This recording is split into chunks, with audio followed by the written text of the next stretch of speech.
캘리포니아 날씨가 작년부터 참 많이 달라진 것을 느끼게 됩니다. 올해는 더 많이 느끼게 되는데 지난주에 어떻게 7월 말에 소나기가 다 쏟아지고 또 후덕지근하게 바뀌었어요. 그래서 에너지 낭비도 심하고 참 힘든, 밖에서 나가서 일하시는 분들이 참 힘든데 여러분들 체력 관리 잘 하시고 날마다 승리하시기를 바랍니다. 오늘 서로 인사하면서 우리 서로 축복했으면 좋겠어요. 우리 인사를 이렇게 좀 했으면 좋겠습니다. 삶의 본질에 충실합시다 하고 옆에 있는 분들에게 좀 인사하시길 바랍니다. 삶의 본질에 충실합시다.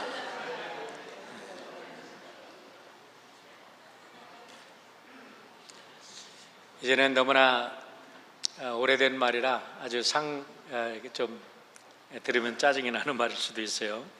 50대가 되니까 50마일로 가고 60대가 되니까 60마일로 가고 70대가 되니까 70마일로 간다, 그런 말씀들을 많이 하셨는데 제가 60대가 되고 보니까 참 세월이 빠르게 지나요.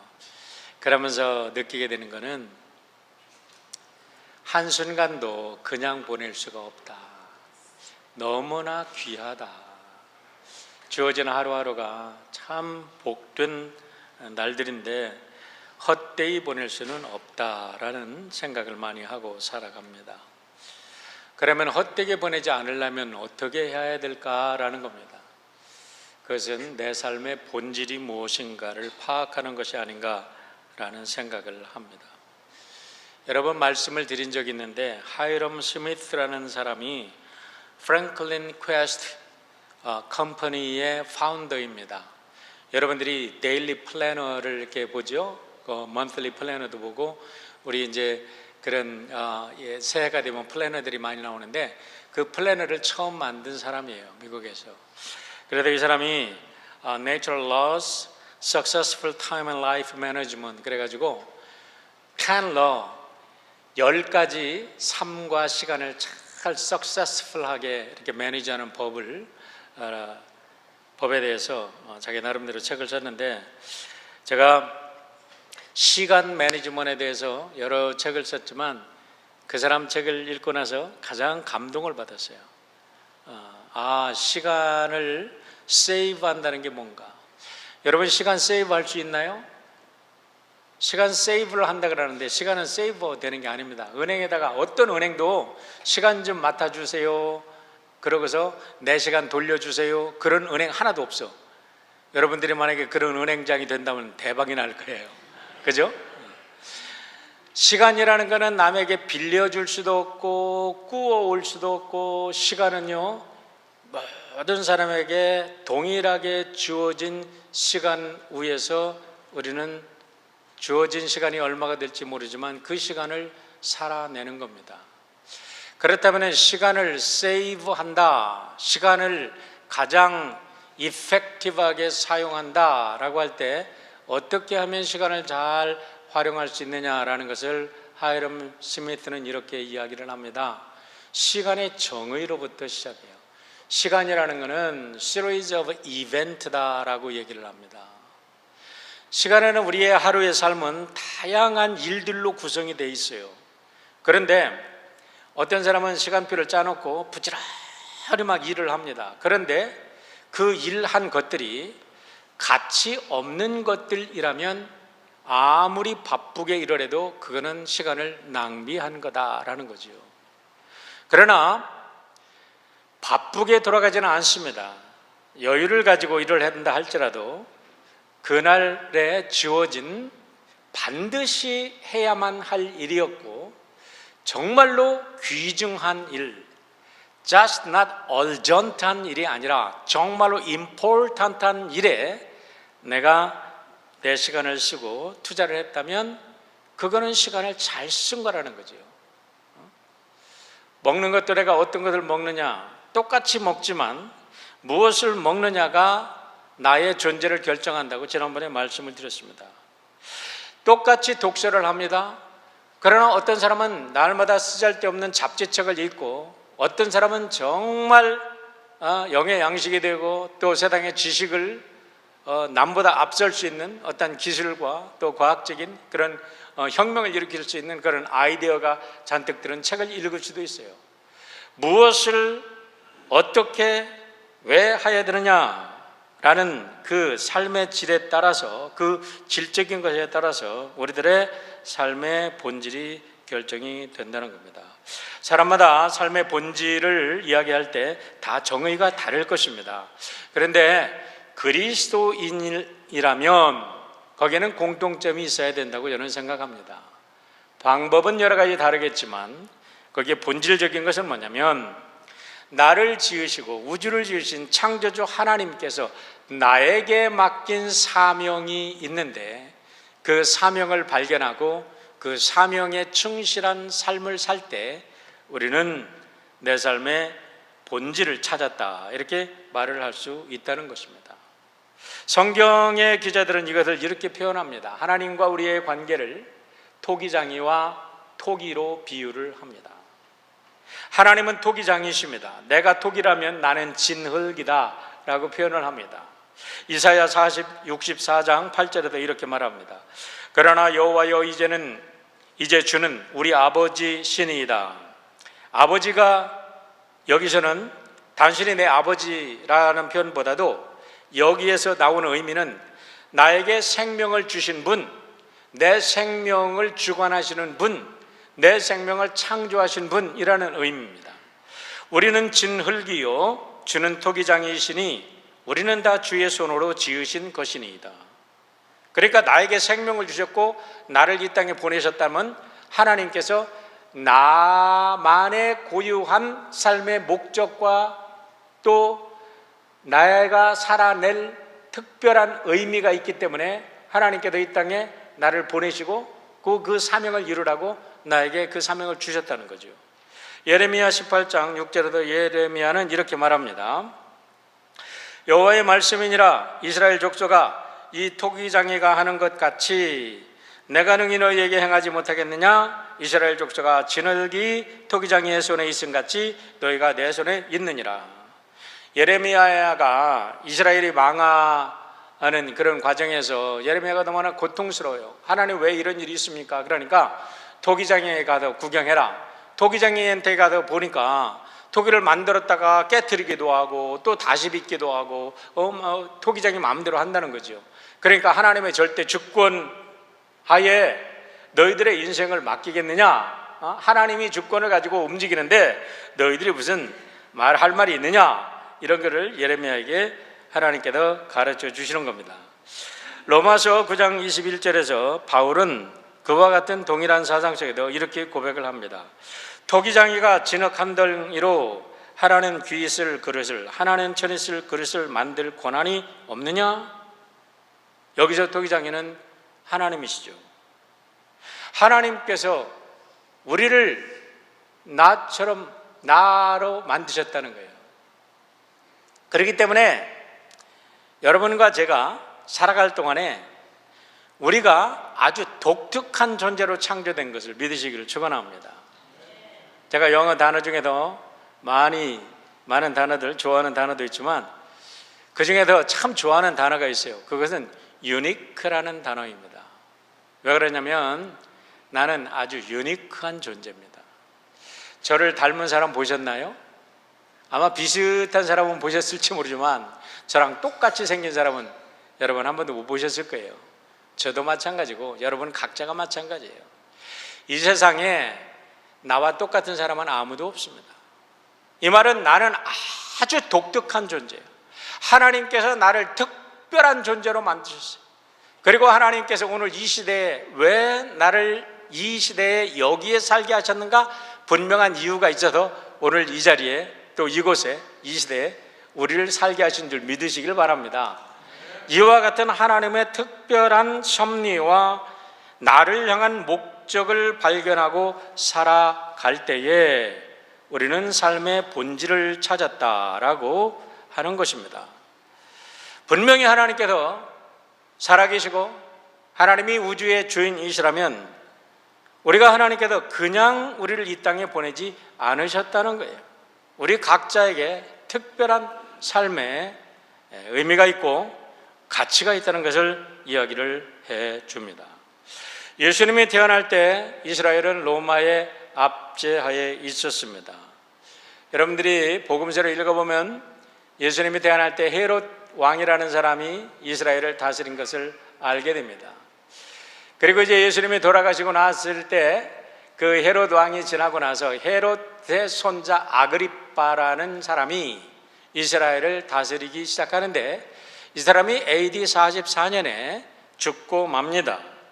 그런데 그때부터 로마는 이스라엘을 다스리는 정책을 바꾸게 됩니다. 그 전까지는 이스라엘을 식민화시키고 이스라엘을 꼭두각시 왕들을, 이스라엘과 관계된 사람들, 이스라엘 사람들 중에서 또 거기 출신들과 연결된 사람들 중에서 꼭두각시 왕을 세웠는데 아그리빠 1세가 죽고 난 AD 44년부터는 로마는 이스라엘을 직할 통치를 하게 됩니다. 다시 말하면 총독들을 보내서 직접 통치를 하게 되는데 이스라엘에게 있어서 로마에게 있어서 이스라엘은 아주 골치 아픈 민족이었습니다. 왜냐하면 팍스 로마나라는 정신하에 로마의 평화다 해가지고 모든 식민지의 나라들의 문화와 종교와 모든 것을 인정하면서 그들은 다른 나라 식민지의 종교나 이런 것을 다 인정해 줬어요. 단지 한 가지, 황제를 이제 섬기는 것을 조건으로. 그래 다른 나라에서는 우상을 섬기고 절대 유일신이 아니기 때문에 로마의 신을 섬기는 것이 문제가 안 되는데 이스라엘만큼은 유일신 하나님을 섬기기 때문에 이게 로마의 통치를 받아들이지 않는 겁니다.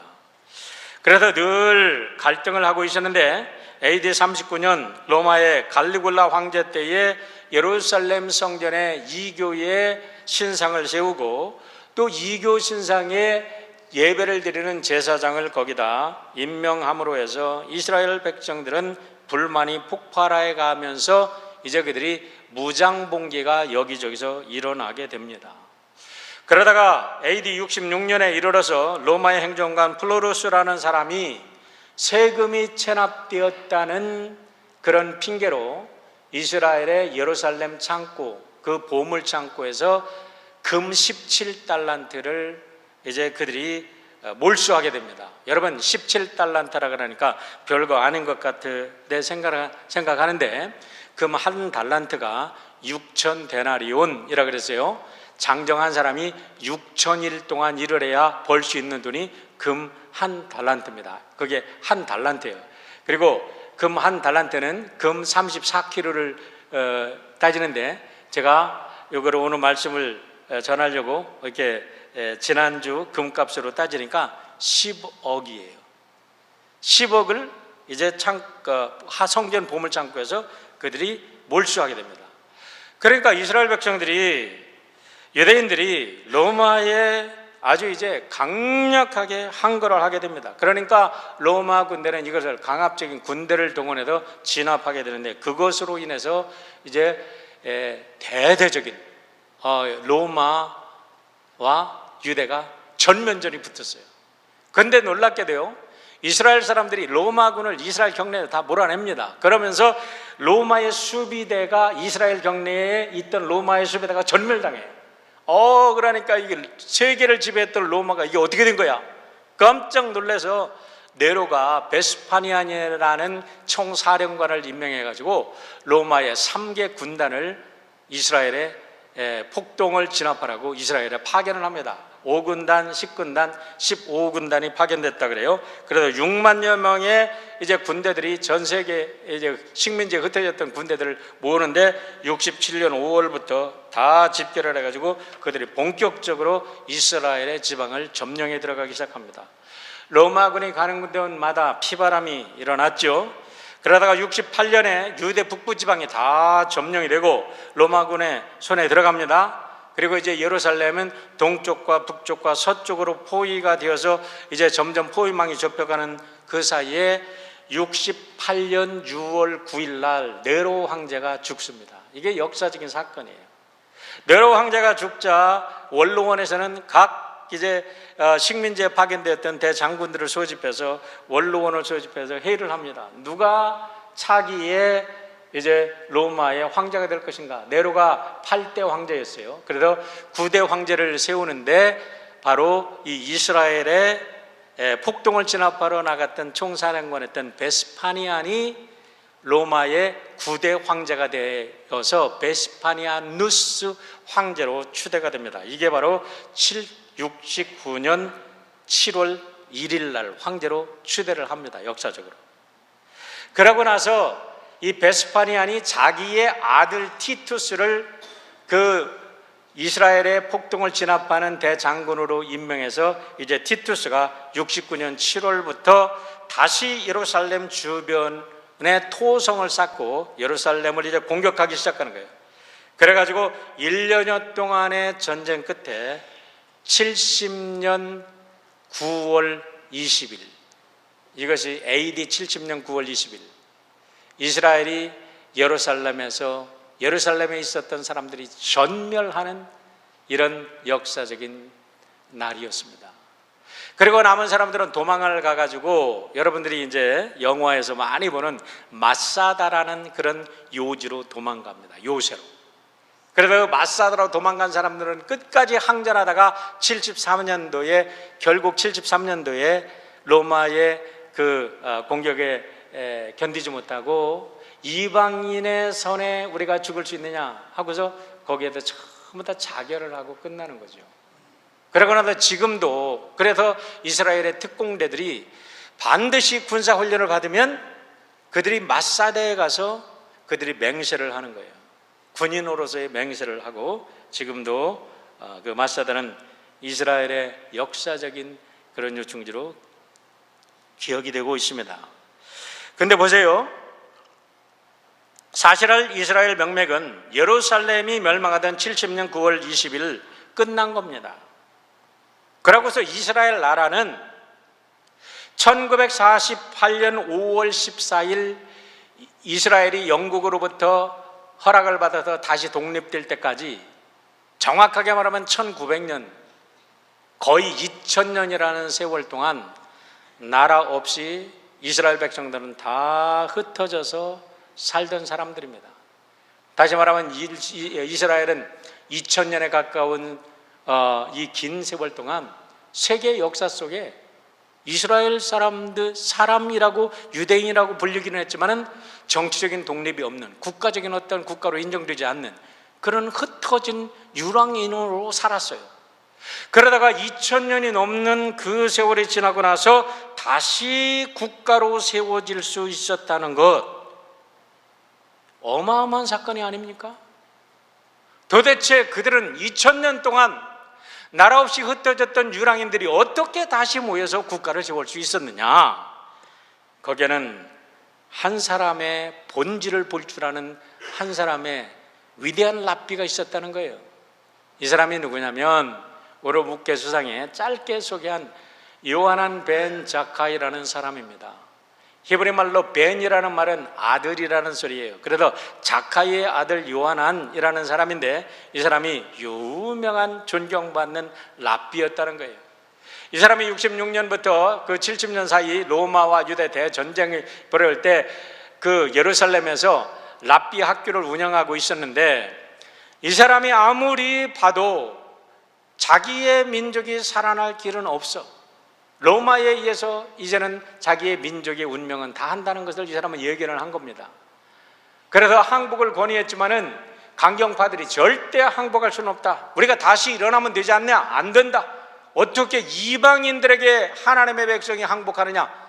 우리는 절대적으로 항복할 수 없다. 죽으면 죽겠지 하면서 강경파들이 예루살렘의 성문을 다 지키고 나가지도 들어가지도 못하게 하면서 마지막 결사항전을 이제 외칩니다. 그러자 이 요하난이 어떻게 해야 이 유대교의 정신을 살려낼 것이냐라는 거 고민하다가 결국은 자기가 병들어 죽게 되었다고 소문을 내게 됩니다. 제자들이 이제 우리 스승이 병들어 죽게 되었다. 그러니까 모든 사람들이 존경하는 랍비가 병들어 죽게 되었다. 그러면서 결국은 어느 날 이제 병들어 죽었다. 그래서 이 사람의 시체를 예루살렘 밖으로 가다 장사 지내야 된다 하고서 관 속에 넣어가지고 제자들이 데리고 나가는데 이 강경파들이 이게 정말이냐 거짓말이냐 이러면서 칼로 찔러봐야 된다, 창으로 찔러봐야 된다, 말아야 된다 하면서 정말 가진 이 디베이트를 하다가 이 위대한 랍비를 어떻게 칼로 찌를 수 있냐, 아무리 세지만, 그러면서 그 사람을 무사히 예루살렘 성문을 빠져나가서 이 요하난이 베스파니안을 만납니다. 총사령관을 만나서 대면을 하면서 이 요하난이 베스파니안을 보고 황제시여 하고 아련을 하는 거예요. 아니 이게 무슨 소리야? 네로가 황제지 자기는 황제가 아니거든요. 그런데 요하난은 이 사람이 황제가 될 것을 하나님께 기도하면서 이 예견을 하고 이 사람을 황제로 대접하고 당신이 황제가 될 것이다, 분명히 황제가 될 것이다. 그러니까 베스파니안이 이 유대의 위대한 랍비가 자기를 황제로 이렇게 아련을 하고 인사를 하고 분명히 하나님의 예언을 받았다고 하니까 이 사람의 귀에 말을 들어줍니다. 그러면서 베스파니아하고 담판을 한 게 뭐냐면, 예루살렘이 무너질 때 자기가 운영하던 그 학교만은 살려달라, 학교에 있는 랍비들만은 살려달라 하고 강청을 한 겁니다. 그러니까 베스파니아니 그 약속을 지키고 전군에 명령을 내려서 그 약속을 지키게 된 거죠. 그 후에 이 요하난은 그 학교에서 살아남은 소수의 무리들을 데리고 가서 타나크, 우리가 이스라엘의 성서를 타나크라고 이야기를 합니다. 이거는 토라하고 네비님, 케투빔이라는 것을 첫 자를 따가지고 이렇게 만드는 건데, 토라 하면은 우리가 율법서죠. 네비님 하면은 예언서입니다.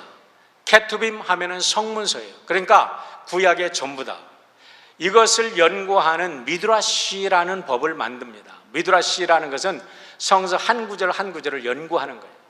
그래가지고 이 요하난이 제자들과 함께 성경의 하나하나를 연구를 해서 성서의 정신을 자기들의 민족 흩어졌지만 정치적으로는 다 이제 독립된 국가가 아니지만 사람들에게 가리켜서 2000년의 세월 동안 유대인들은 유대의 정신을 배워온 겁니다. 그러면서 그들이 2000년이 흘러서 1948년 5월 24일 다시 이스라엘을 독립함으로 해서 이 요하난 벤 자카이는 처음에는 배신자요, 민족을 배반한 반역자라고 욕을 먹었을지라도 후의 역사 속에서 그는 이스라엘을 지킨 위대한 인물로 취향을 지금도 받고 있는 것입니다. 여러분, 오늘날 얼마나 나라가 혼란스럽습니까? 얼마나 오늘날 이 신앙과 교육과 정치와 경제와 모든 것이 혼란스럽다고 하지 않습니까? 여러분은 무엇을 보고 오늘 살아갑니까? 이런 속에도 정말 우리가 지켜야 될 본질이 무엇이냐라는 것입니다. 오늘 본문에서 성경을 읽는 독자들은 기독교의 본질이 되는 진리와 마주서게 됩니다. 이 진리의 본질 속에 내 자신을 내려놓고 이 진리를 진리로 받아들여서 내가 이 진리를 고수할 것이냐, 아니면 자신의 이성과 경험의 한계에 갇혀서 진리를 거부할 것이냐, 둘 중에 하나를 선택할 수밖에 없는 그런 상황 속에서 오늘 우리들에게 본문은 질문하고 있는 거예요. 오늘 본문을 읽을 때 우리가 주목해야 될 사실이 있습니다. 등장하는 인물들이 뭐냐면 제자라는 겁니다. 앞에서 등장하는 인물들이 유대인들도 있었습니다. 떡을 얻어먹은 군중들이 있었습니다. 그런데 오늘 60절을 읽어보면 오늘 예수님과 대화하는 사람들은 제자들이라는 사실입니다.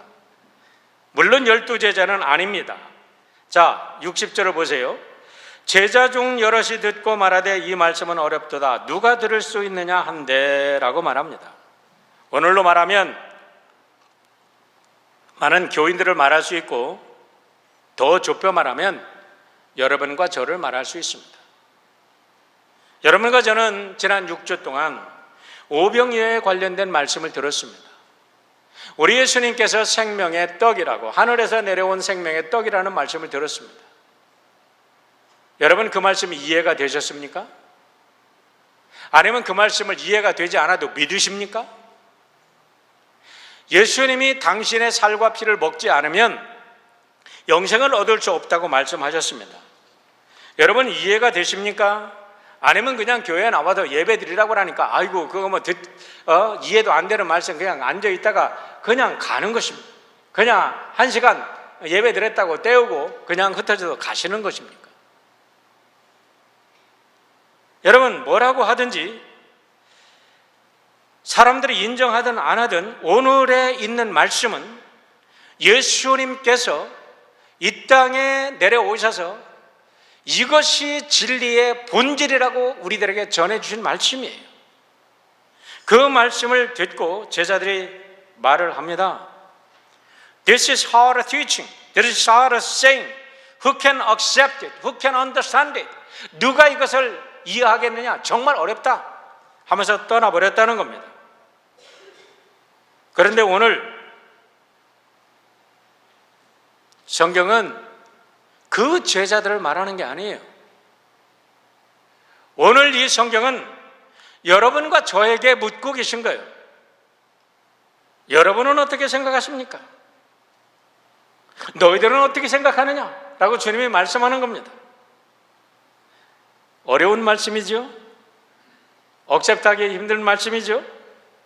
그런데 예수님은 여기다 한 수를 더 뜨십니다. 뭐라고 말씀하십니까? 내 말이 너희에게 걸림돌이 되었느냐? 만약에 인자가 이전에 있던 것으로 올라가는 것을 본다면 어떻게 하겠느냐?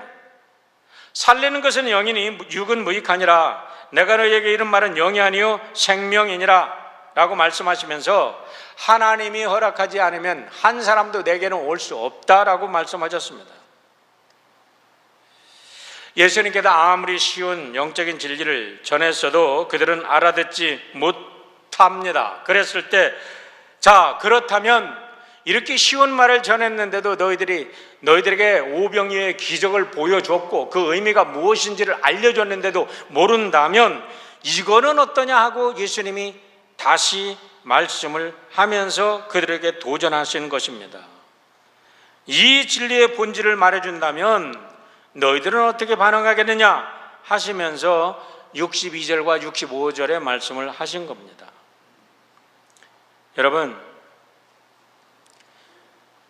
만약에 이 말씀을 보고서 정말 어렵구나, 정말 이해하기 어렵구나 그런다면 우리 누구도 떠난 제자들을 손가락질할 수 없습니다. 중요한 것은 나는 이 진리를 이해할 수 없기 때문에 떠날 것이냐, 아니면 이해할 수 없음에도 불구하고 이 진리를 믿고 주님을 끝까지 따를 것이냐라는 것을 오늘 우리에게 묻고 계신다는 것입니다. 사실 오늘 본문의 말씀은요, 인간의 지성으로 이해될 말씀이 아닙니다. 여러분, 예수님의 살과 피를 먹고 마시는 게 이해가 됩니까? 그거를 하도 이해가 안 되니까 말씀을 먹고 마시는 거라고, 성령이 충만한 것이라고 설명을 했는데도 그게 여러분 마음속에 깊이와 닿던가요? 그런데 분명한 것은 우리가 인정하든 인정하지 않든 이것이 기독교 신앙의 본질이고 핵심이라는 겁니다. 오늘 이 말씀을 여러분에게 선포하면서 여러분이 목사님의 설교를 들으면 이해가 되겠지 기대하신다면 아마 실망할 것입니다. 왜냐하면 저도 이 말씀을 아무리 들여다보고 아무리 묵상을 해도 여러분의 마음을, 여러분의 지적인 그 만족을 해줄 수 있도록 설명할 자신이 없기 때문에 그래요. 예수님도 설명 못했는데 저 같은 사람이 어떻게 설명을 하실 수 있겠습니까?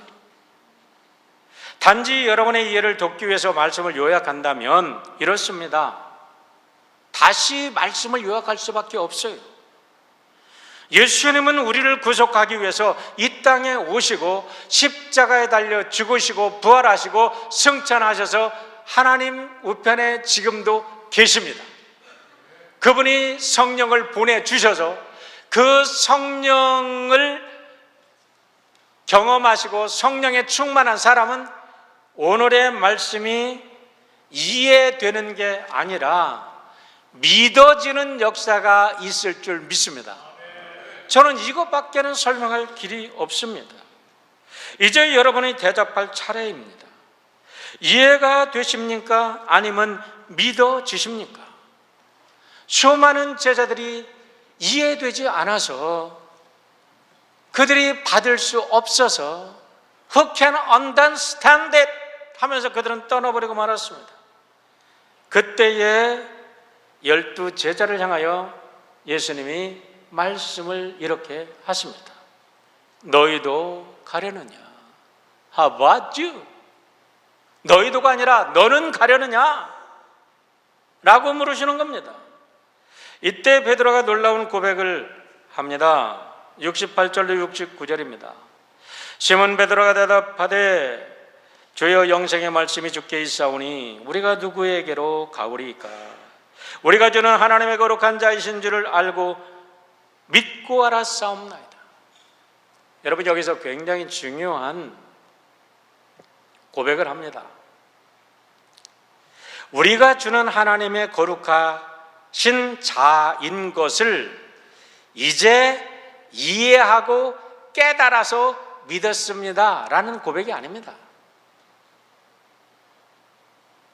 주님의 하시는 삶을 보니까, 주님의 말씀을 보니까, 주님을 이제까지 따라다녀 보니까 우리는 이해가 안 돼도 주님은 하나님의 거룩한 자이신 것을 이제는 믿고 주님의 말씀이 진리인 것을 우리는 받아들입니다. 이 말씀입니다.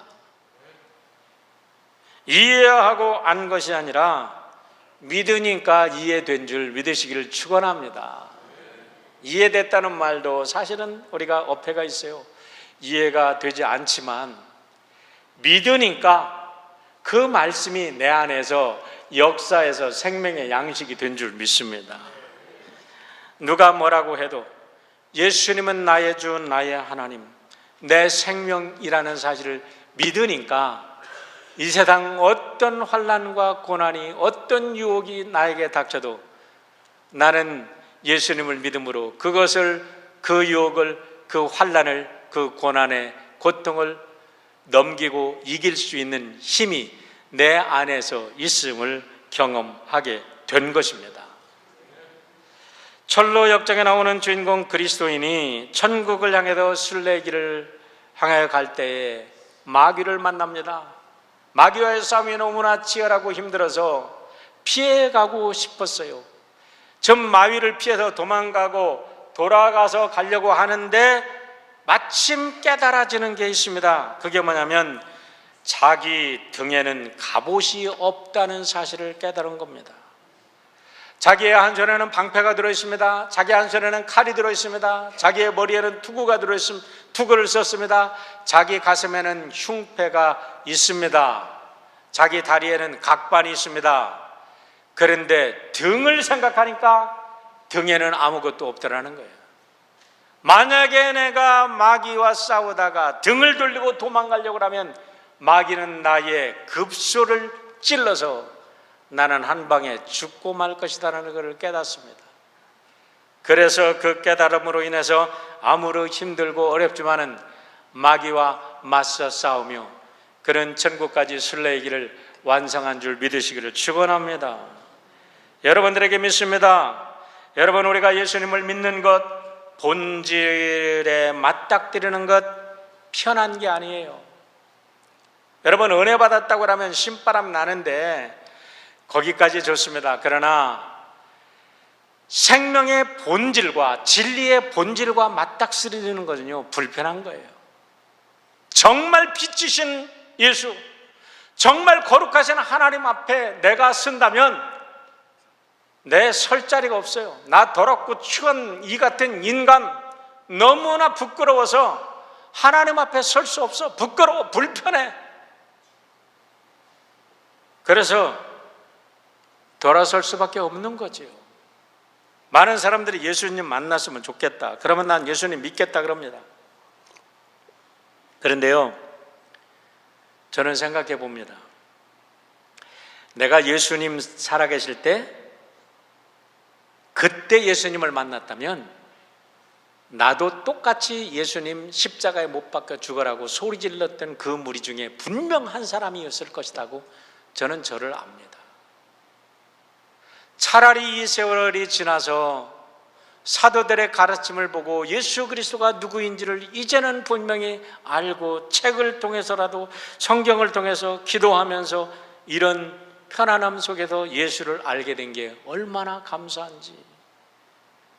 나는 지금도 모르겠어요. 예수님이 지금도 살아서 이 자리에 정말 현현에서 오신다 그러면 그분을 내가 과연 맞이할 수 있을까?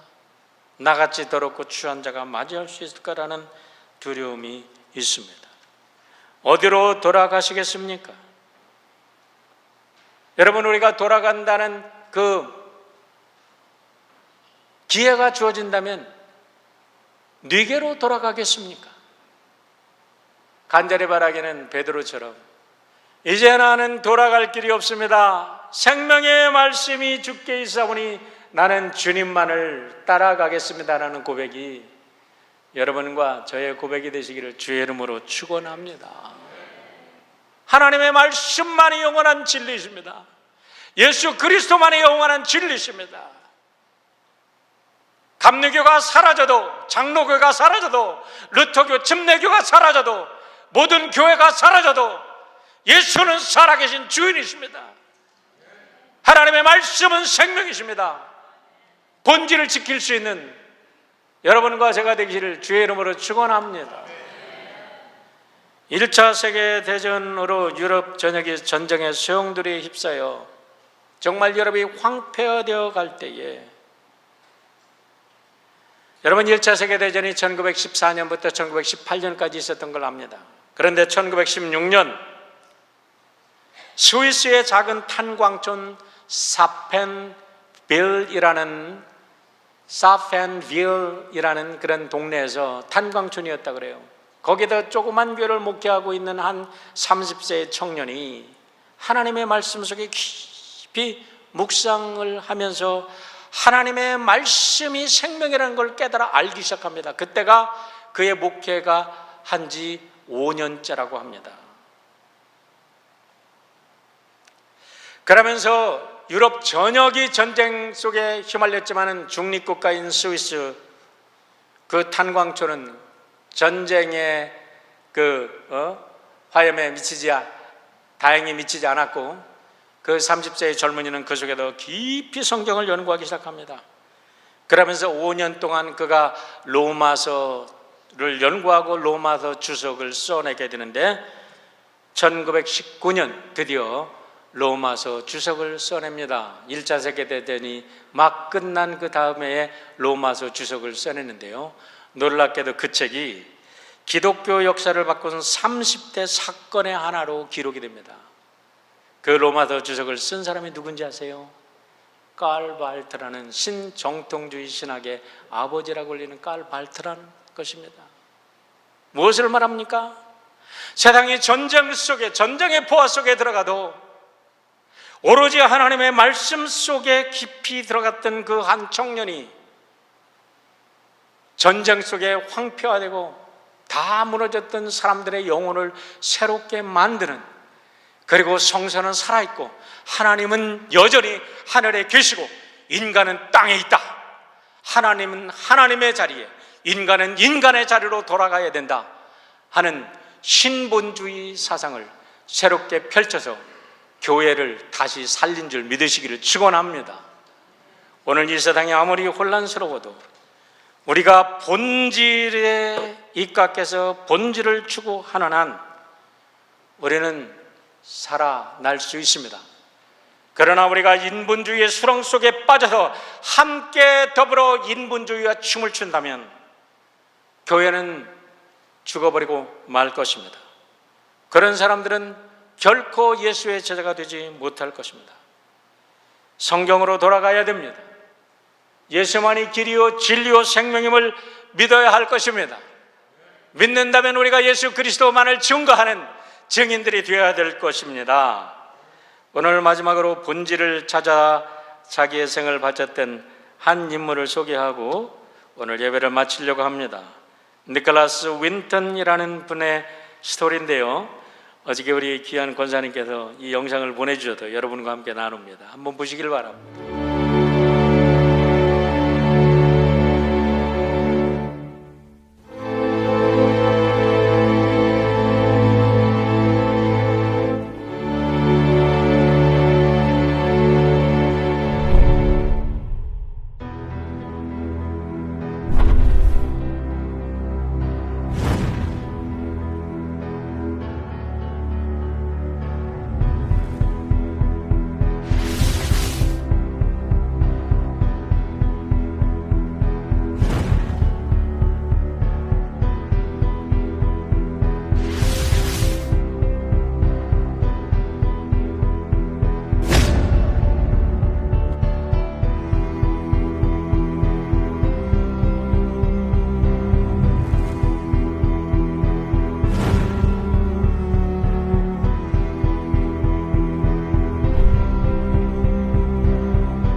This is his scrapbook. There are all kinds of fascinating pictures in it. Perhaps you can see this is a picture of Nicholas Winton himself with one of the children he rescued. Back here is the list of all the children. This is Vera Diamant, now Vera Gissing. We did find her name on his list. Vera Gissing is with us here tonight. Hello, Vera. And I should tell you that you are actually sitting next to Nicholas Winton. Can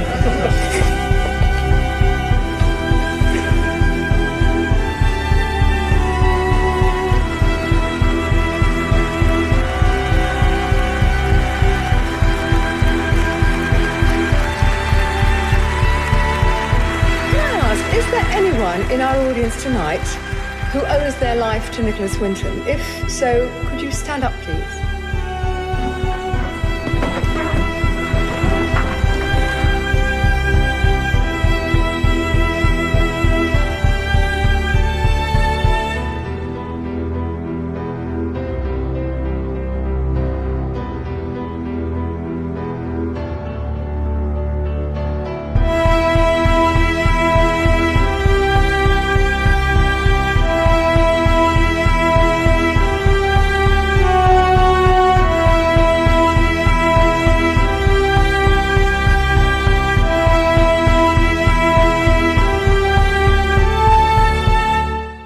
세상은 아담 이후에 언제나 혼란스러웠고 언제나 죄악의 유혹이 가득 찬 세상이었습니다.